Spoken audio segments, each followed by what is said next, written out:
No DQ Galaxy, we are live with a recap of AEW Dynamite for November 8th, 2023. This is the 25-year anniversary to the day that I started WWFWCW.com, which became the Mayhem.com and then became NoDQ.com.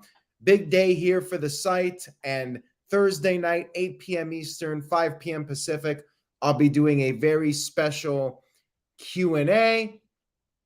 Now, with that being said, let's get into this week's Dynamite. We're getting close to the Full Gear pay-per-view event. We had Tony Schiavone backstage interviewing MJF. There was once again a video chat with Adam Cole. Danny Garcia confronted MJF, and MJF wanted to know which Garcia he was getting in their world title match. Garcia said MJF would be getting a professional wrestler, and then he left. Then Roderick Strong arrived, yelling at him. MJF called him a joke. He left, and Strong said, leaving like that is what the devil would do. Adam Cole did not want to hear this. He hung up. And then Strong said it's time to remind people who he is. Thank you, everyone, for your comments, by the way, regarding No DQ's anniversary. I very much appreciate it. We had our first match, which was for the AEW World title. They're putting the AEW World title first, but if you look at the rating pattern and the viewership numbers, AEW gets a bump from the Big Bang Theory, and the first 2 quarter hours are usually the highest. So I get it. They want the most amount of eyeballs watching MJF, but still, shouldn't the world title match be in the main event? Although Danny Garcia, nobody's really expecting him to win the title here. I mean, come on now.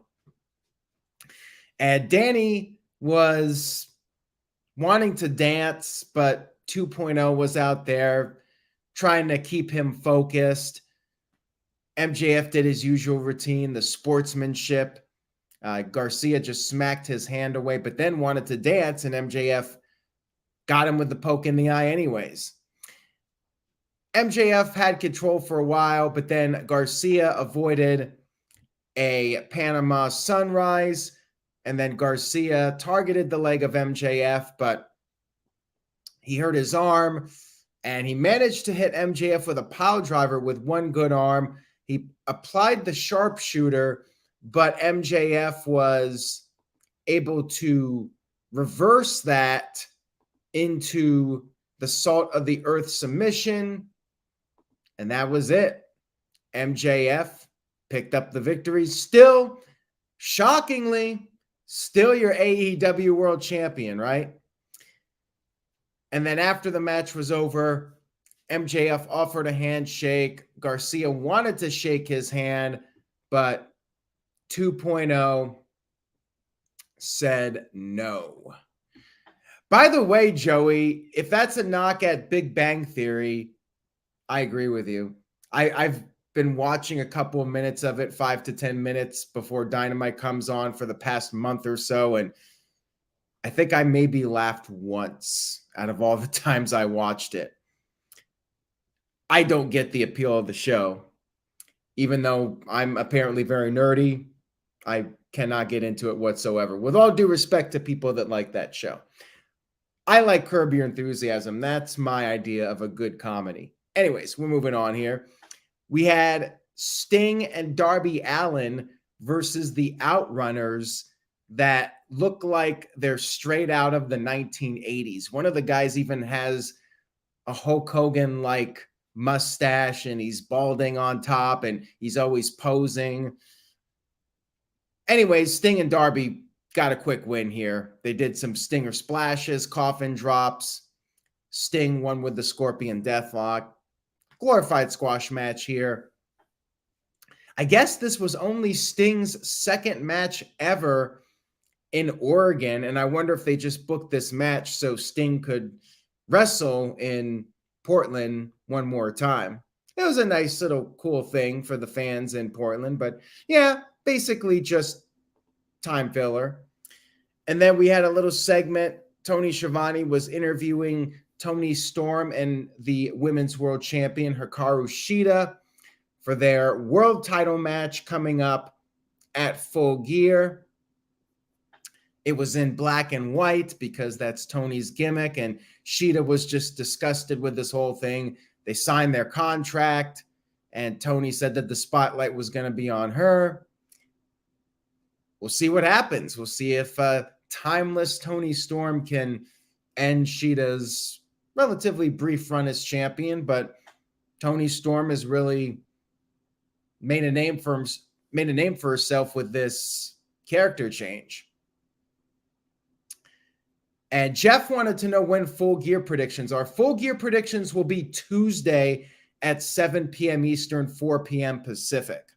For those of you wondering about Full Gear predictions, they will be this coming Tuesday night at 7 p.m. Eastern, 4 p.m. Pacific, right here on the No DQ YouTube channel.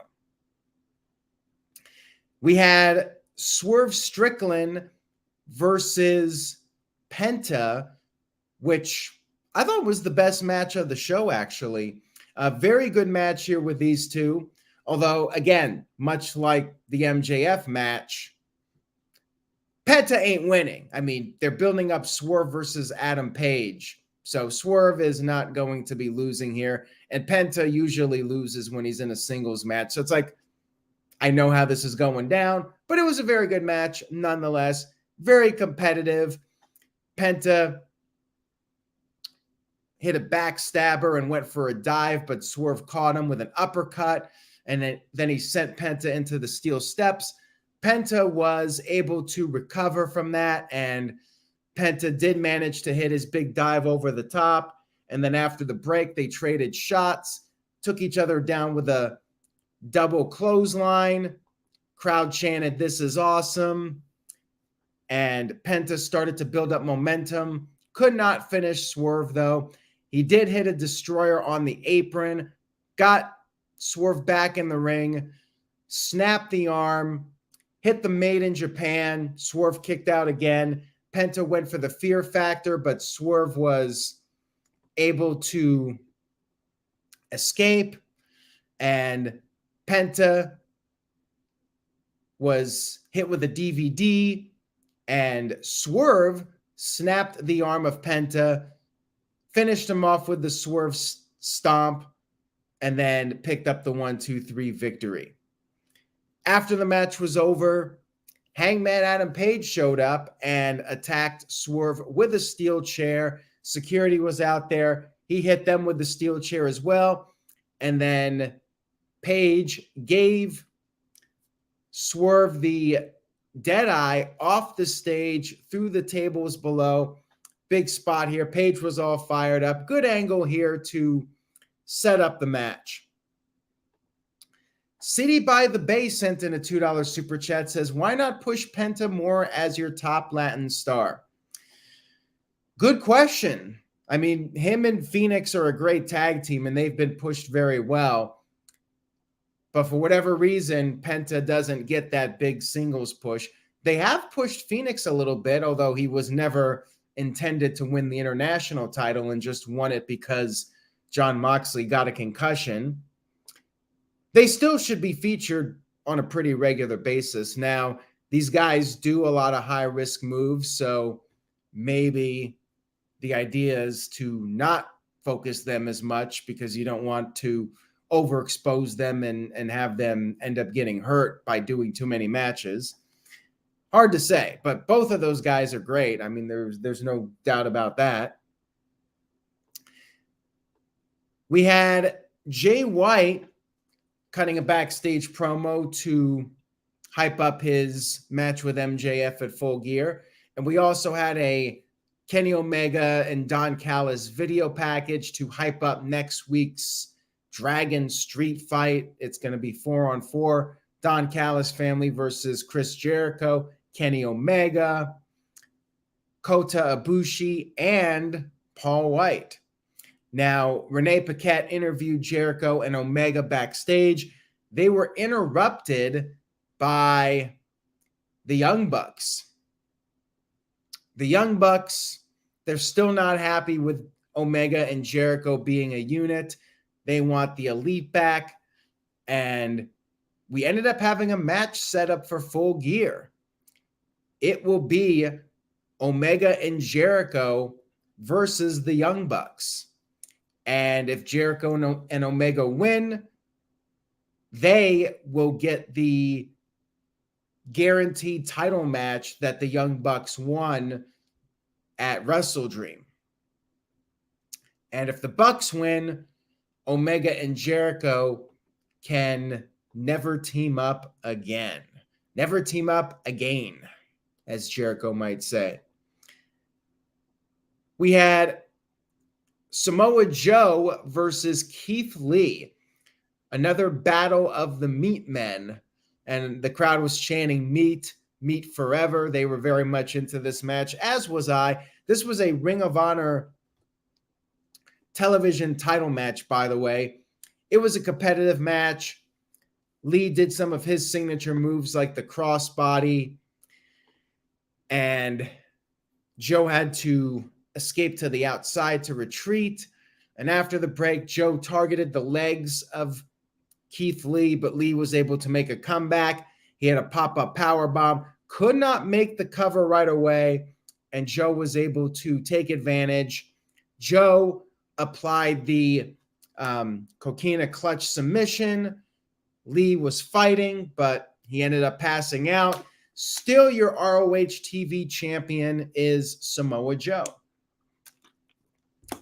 After the match was over, and this was an entertaining match, by the way, Joe got on the mic, said he's hungry, and he wants more. And thus, after his 500-plus day run as champion, he forfeited the title and said that his next goal will be the AEW World Title. A few things about this. Number one, people are saying, why not just have Keith Lee win the title? Well, I think the idea is they're trying to build Samoa Joe as a top guy, and thus he shouldn't be losing to Keith Lee. But at the same time, it's kind of silly to have this long run only to forfeit the title. Is this maybe the end of the ROH TV title? I think it should be. I mean, the ROH brand, I think, has been a distraction from the main AEW product. There's too many titles, and it just devalues everything. So if this is actually the title being dropped, and maybe they're going to just phase out the ROH titles, then I'm fine with this. But if they're going to keep the ROH TV title going, then I think it's really silly. And they could have had Keith Lee win with maybe some kind of interference or something. I don't know. Or just have him win and then have Joe pick up some victories after that. The thing about Joe right now is it's Jay White versus MJF at Full Gear. So if you're putting so much stock into Samoa Joe, then you're really not going to have any belief that Jay White's going to win the title, because we're just waiting for MJF versus Joe. Not sure how I feel about all this. I mean, I like Samoa Joe versus MJF, but like, I feel it's a good idea to have a lot of challengers, but now it just feels like Jay White has no chance of winning the title since MJF already has several guys lined up to challenge him. Would make no sense for MJF to lose the title now when you got a built-in match with Joe. You got the Wardlow match on the horizon. So, yeah, it's got its pros and cons for sure. We had Orange Cassidy cutting a promo, hyping up his match against Jon Moxley at Full Gear. And then we had the Guns versus the Bollywood Boys. in a quick squash match. Not much to say about it. After the match was over, Guns cut a promo, said they are generational talents unlike MJF, and they said that he's an embarrassment of a champion, and he said the ROH tag titles are going to go back in the hands of a real tag team at the Full Gear buy-in or whatever it is. Whatever. I mean, again, they should probably just drop the titles at this point. Jon Moxley had a little response to Orange Cassidy, and they're doing a tag match for next week. Moxley and Wheeler Yuta versus Orange Cassidy and Hook. Sounds to me like Wheeler Yuta's doing the job next week. We'll see how that goes. And then we had a Wardlow video package. He's still coming for MJF. And then we had Julia Hart versus Red Velvet at 9:25. So the one women's match of the night in the same spot that it is every single week. This was Red Velvet's return, I think. She's been gone for a while. I mean, I really didn't even notice she was gone, but she's back. Match was solid. It was a good match here. Red Velvet was doing some body shots. They said that her dad was a boxer. And, you know, this might be a good opportunity to maybe build a character for her and play up on that and show her doing some boxing or something like that. Like that, this could potentially lead to something. But anyways, she was selling her knee. Her knee was recovered from her injury, but she had a brace on, and her momentary distraction of herself with her knee being messed up or maybe not being 100%, Julia Hart took advantage of it and picked up the win with a moonsault. And then after the match was over, she applied a submission onto Red Velvet, and that's when Sky Blue came out there. There was a little stare down, and then Chris Statlander came down, and Julia Hart just left. Don't really care about this storyline all too much, but, you know, at least they're trying to make something out of Julia Hart here. And we had a backstage interview with Mariah May, who is a wrestler who just left Stardom in Japan. I've never seen her wrestle, by the way, so don't really know much about her, but she's in AEW now, and she brought up Toni Storm, how Toni Storm, big icon for her, and kind of feels like the Trish Stratus and Mickie James stalker angle, perhaps, teasing that she's there because of Toni Storm, and maybe this is going to lead to a feud between them at some point. And some people did not care for this segment, feeling like it was a waste of her debut to just have her randomly appear in a backstage segment. I mean, people have spoken highly of her, but yeah, it did kind of feel like a throwaway segment here. Once again, clumped in the 9:15, 9:30 quarter hour. We had our main event of the evening, which was Mark Briscoe versus Jay White, with the winner facing MJF at Full Gear, as if Mark Briscoe was going to win this match. So another match where you know damn well how it's playing out, but it was a good match, competitive match. And Mark Briscoe, like Red Velvet, on the show for a while, making a comeback here. And it was a good match, back and forth here for a while. And you had Bullet Club Gold out there, and they were providing a distraction. They grabbed Mark's feet while the referee was distracted, and then they attacked him while Jay White was pretending he was hurt. But Mark was able to fire himself up, and he was daring Jay White to hit him. He came off the top with a big elbow. White kicked out, of course. And Mark was able to avoid the Blade Runner not once, but twice. Almost beat Jay White, but eventually White was able to hit the Blade Runner on the third attempt and picked up the victory. good match here to close the show, although I'm not really sure if this is going to be a big ratings draw. Let's tune in the main event to see Mark Briscoe, with all due respect to him. And then after the match was over, MJF showed up. MJF with a sneak attack to Bullet Club Gold, had a steel chair, or not a steel chair, excuse me. He had the Dynamite Diamond ring. I was thinking of Adam Page from earlier. MJF cleared the ring. White was able to escape the brunt of the attack. And then MJF said, for the first time, he is fighting for everyone. He's fighting for Adam Cole, and he's fighting for all the fans because he is their scumbag. And then we cut to the back where the Acclaimed were being attacked by the mystery attackers dressed in black, faces covered up, and they threw Anthony Bowens through a glass window. I wonder if that was real glass or not. We had the clip of the devil, and MJF was distraught. He ran to the backstage area, and you had Samoa Joe show up and basically just laugh at MJF. And that was the end of the show.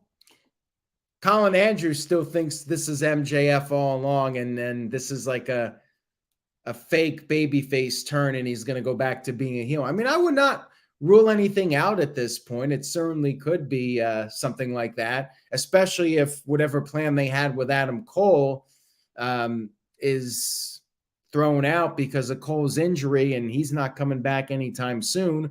Maybe MJF does end up being the one behind all of this. We'll have to wait and see. So they did end it on a bit of a cliffhanger to keep you guessing where this is going. And that was Dynamite, everybody. It was a pretty solid show. Nothing too spectacular. Solid build up for Full Gear, but not my all-time favorite Dynamite. I'd probably go with a B-. I think the biggest problem was that too many of the matches were predictable, and they were good, especially the Swerve match was very good. But yeah, they gotta figure out a way to book matches where I don't know who's gonna win, just to make it more intriguing. And I think it's better for viewers too. I think after a while you pick up on the patterns, like you know who's winning based on the booking. So they got to try to figure out a way to be a little bit more creative with it and make it so the shows are more unpredictable. And that's one of the things that's missing from Dynamite overall and AEW. Just the shows fall too much into your usual booking pattern, and it doesn't feel unpredictable anymore. Like when Dynamite started, it felt like anything could happen. It had like that 1997, 1998 Monday Night Wars vibe to it, where you tune in and it's just chaos and you don't know what's going to happen. And now it just feels so structured, and it's fallen into a pattern, much like WWE programming did for many years, where WWE would basically do the same show every week with little variants. That's something I hope AEW can work on. They could try and make these matches a little less predictable and have some more twists and turns during the show, and make it really feel like if you miss the show, you're missing something significant. And I felt like this show, for the most part, was skippable. Like there's not really any, even Swerve's match with Penta, I think you don't really need to go out of your way to see it. It was a really good match, but I mean, they have really good matches every single week. So it's like, it's just the norm. So yeah, if you want to watch some good wrestling, you got Dynamite. It's fine. But, you know, I'm always wanting to see more and wanting to be surprised as a viewer. That's my take on Dynamite this week. I hope you guys enjoyed it. And Thursday, I do want to plug Talk Wrestling. Jeff will be going live at 7 p.m. Eastern, 1 hour before the Q&A.